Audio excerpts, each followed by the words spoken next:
Brasis profundes.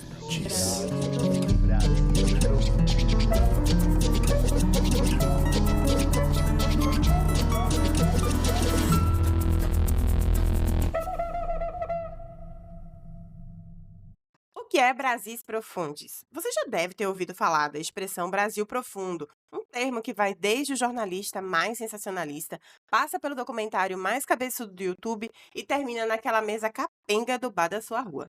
Mas o que é o Brasis Profundis? É o que a gente vai tentar descobrir nesse podcast. E quem tá falando é Laisa Machado, e eu posso me apresentar como uma pessoa que era pobre e agora eu ascendi. Agora eu sou pobre premium. E você, Ted? Oi, eu sou o Ted, eu sou escritor de frases de biscoito da sorte existenciais anônimo. E você, Su? Eu sou Suzane, né? Aquela que tenta pagar boleto através da arte. Spoiler, não tá rolando. E é desse jeitinho, assim, com esperança lá no alto, que a gente vai começar o nosso episódio de hoje, que tem um nome muito perfeito, que se chama Me Respeita Academia, com um monte de X, porque o corre foi doido. Esse tema polêmico, necessário e repleto de pegadinhas, surgiu também uma mesa de bar, né?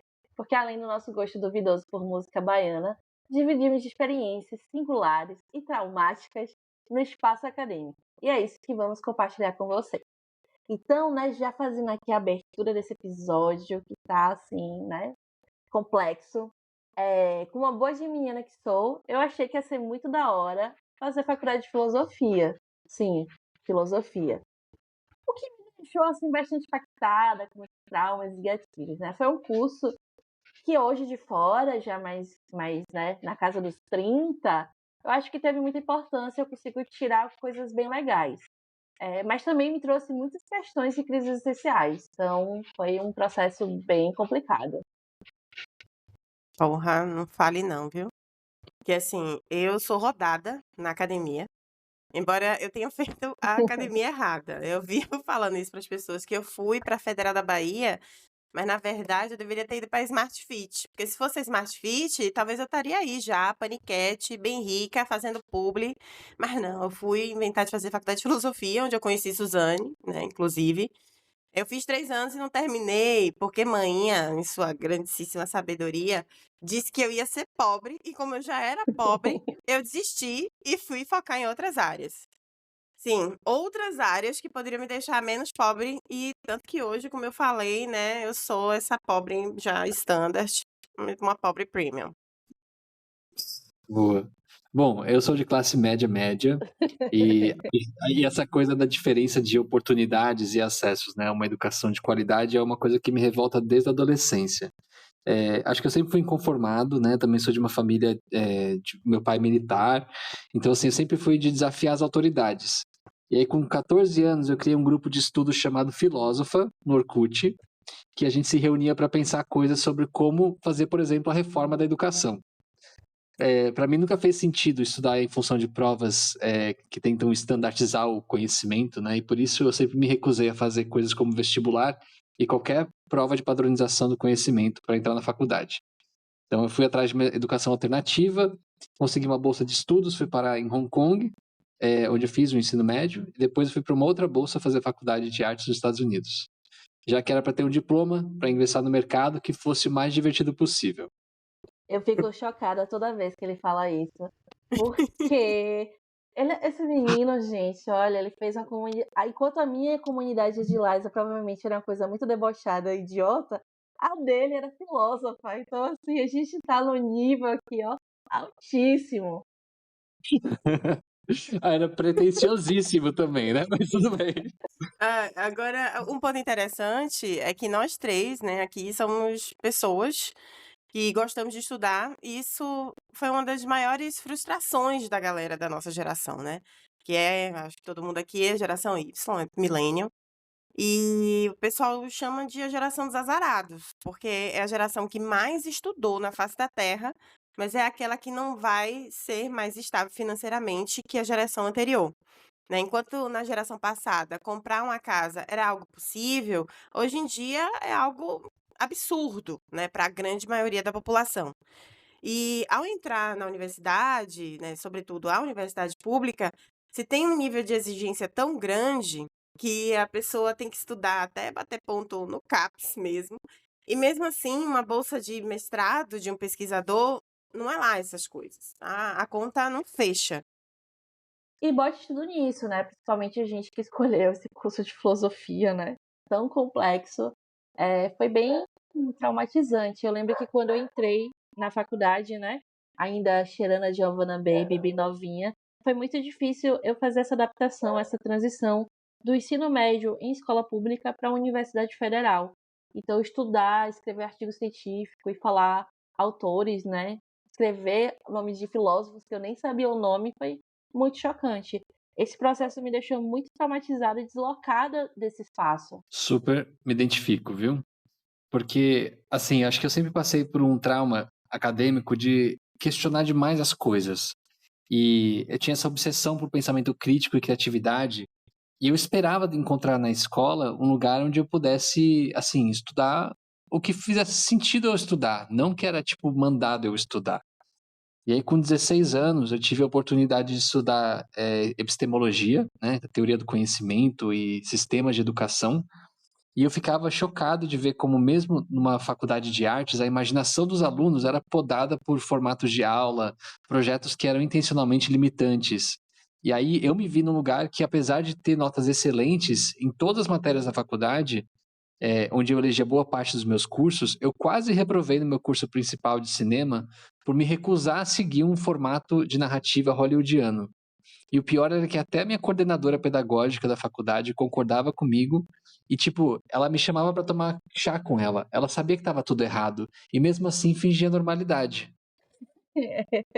Eu amei a parte do chá dela. Leva um chazinho.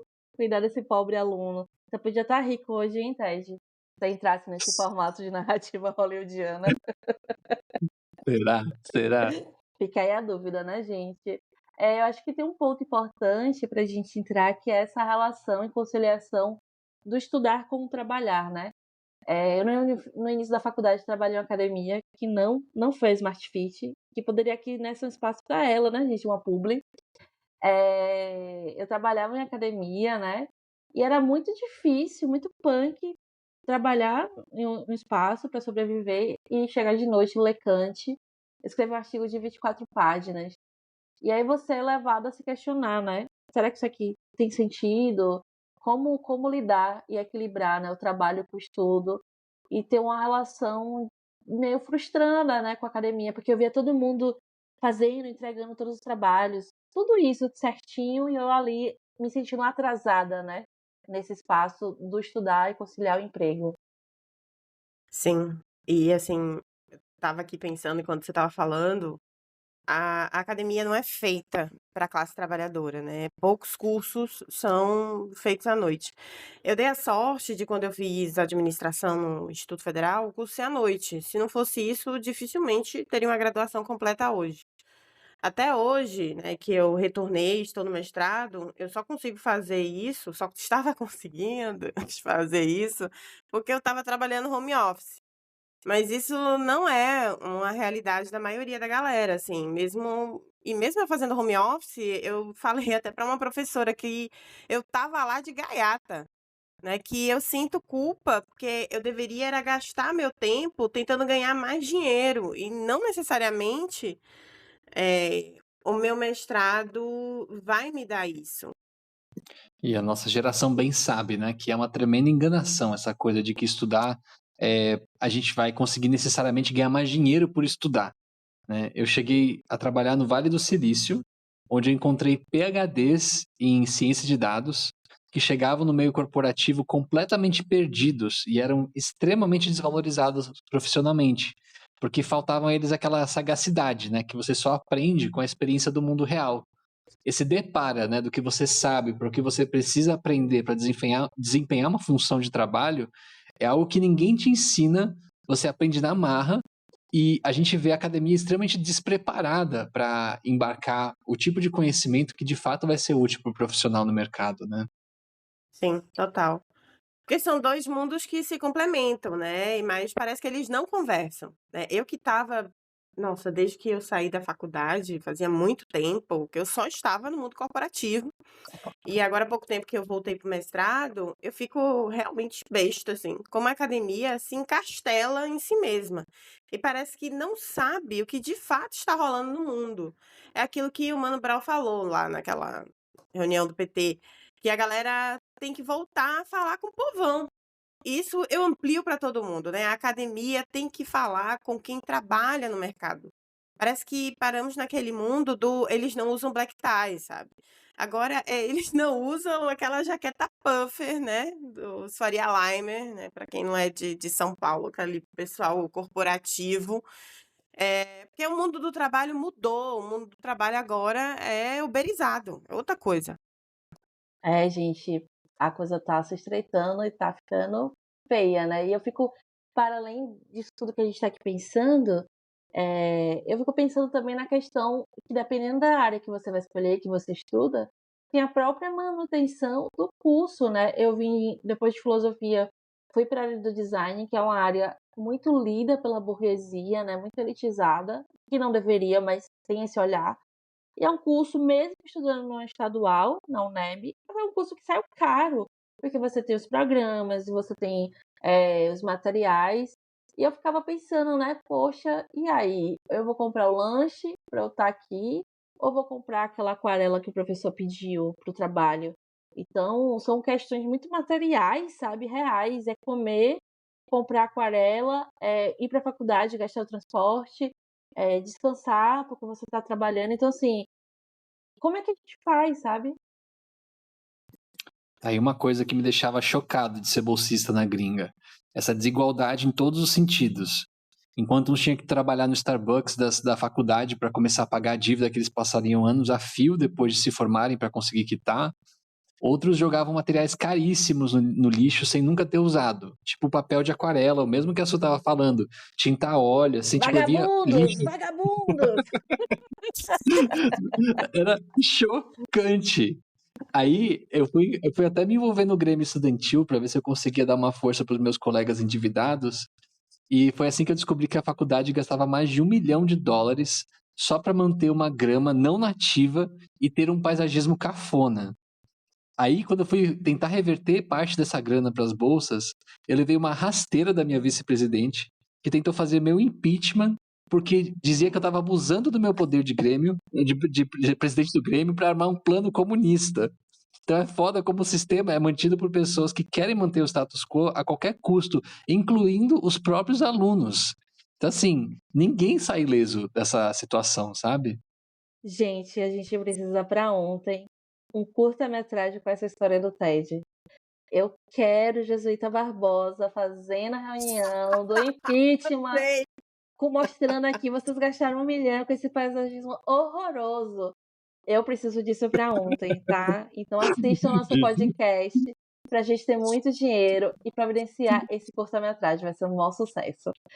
Mas Dá pra fazer brincadeira. uma radionovela com essa Com cena, juro. Nossa, com certeza, entendeu? certeza. Nossa. Muito. Eu já tô vendo, assim, os estudantes jogando material fora e atrás vagabundos! Vagabundos! Mas, tirando essa parte, né, porque eu sou a cota cômica, tirando essa parte, acho que tem uma parada que pega a gente, que é essa imagem que a faculdade, a academia vende, né, do intelectual, do que isso foi criado e passado pra gente, que é essa figura, que às vezes parece distante, etéreo, com palavras difíceis, e com aquela dicção maravilhosa que te deixa com muita inveja, né?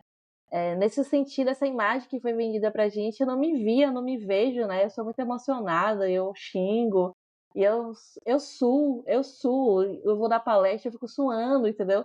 Essas pessoas, elas estão anos à frente, e aí eu ficava pensando assim, poxa, eu não posso ser essa pessoa, eu não me vejo nesse local, sabe? Era muito triste. Sim, mas a academia faz muito isso com a gente, né? De fazer a gente, se não teve até então, ganhar uma síndrome de impostor. Eu lembro, você deve lembrar também isso, que na faculdade de filosofia os professores falavam que quando você for escrever um texto, você não tem que dar exemplo. Porque ter um exemplo no seu texto significa que sua argumentação é pobre.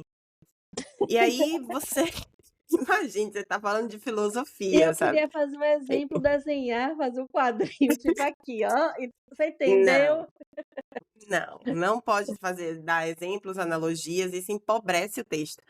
Então, assim, uma coisa muito louca, né? Porque a imagem do intelectual é muito eurocentrada, né? Fora que a academia é extremamente elitista. Dentro da academia, o pessoal vira o olho para professores que são popstars, né? Professor tipo Cortella, Karnal, né? Que são importantes para aproximar as pessoas de temas que muito dificilmente elas teriam acesso. E aí, o que esses professores fazem, né? Eles facilitam o entendimento do conhecimento. Traz o conhecimento de uma forma mais palatável, de você conseguir absorver melhor aquilo ali.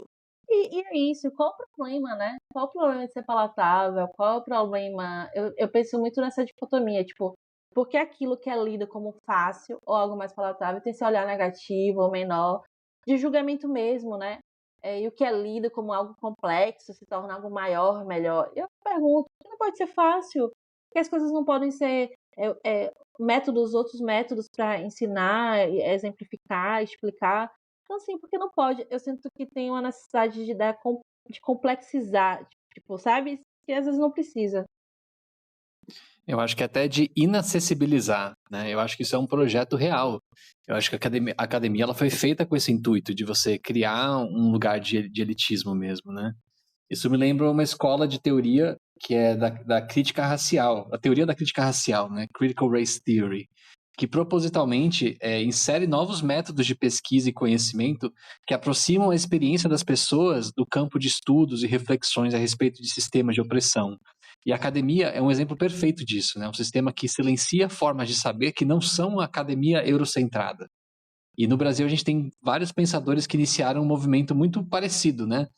Lélia Gonzalez, Beatriz Nascimento, Abdias Nascimento, até os mais contemporâneos, como Leda Maria Martins, Denise Ferreira da Silva, que tem uma crítica muito importante de como a modernidade é uma construção que organiza esse tempo e espaço através de uma noção extremamente limitadora da história e ciência, né, que guia essa visão que é estruturalmente racista, classista, opressora. E essa visão desses pensadores, para mim, representa o Brasil mais não Brasil e mais profundo que há. Porra, se vocês anotaram isso, eu tô aqui impactada. A gente é muito inteligente, brother. Né? Vocês anotaram? Um monte de nome aqui importante. Olha a gente aqui, passando aqui, ó, já o caminho legal. Anotem, por favor. Ó, um negócio importante, vai fazer um disclaimer aqui importante para todo mundo. Que a gente está aqui metendo pau na universidade, mas hoje nesse mundo de pós-verdade, onde, né, em geral, confunde conhecimento com opinião, é bom deixar claro que aqui é só um grande toque para a universidade, para a academia, para o mundo acadêmico, né? Assim, hoje em dia, ainda estudar é uma das formas de ascensão social e de amplitude do ser humano. Então, gente, estudar vale a pena, tá? Só para deixar isso importante aqui, falar. Vamos ser bonita, pobre e inteligente, tá? Pelo amor de Exato. Deus. Como é que a Tati Quebra-Barraco fala? Seja uma piranha, mas seja piranha formada. Então, Exatamente. isso é muito importante. Falar isso, e assim, como a gente estava falando antes, né? Que como é que a gente vai conseguir explicar esse Brasil? Porque você estava dizendo que é muito difícil, porque hoje em dia parece que tudo que é complexo é melhor, que não tem como a gente entregar a informação de uma forma mais fácil. Mas quando a gente fala fácil, a gente está falando aqui mais como um método, né? Para que seja uma isca mesmo, para chamar a atenção das pessoas que aquilo ali é importante, que vai ter um impacto na vida dela.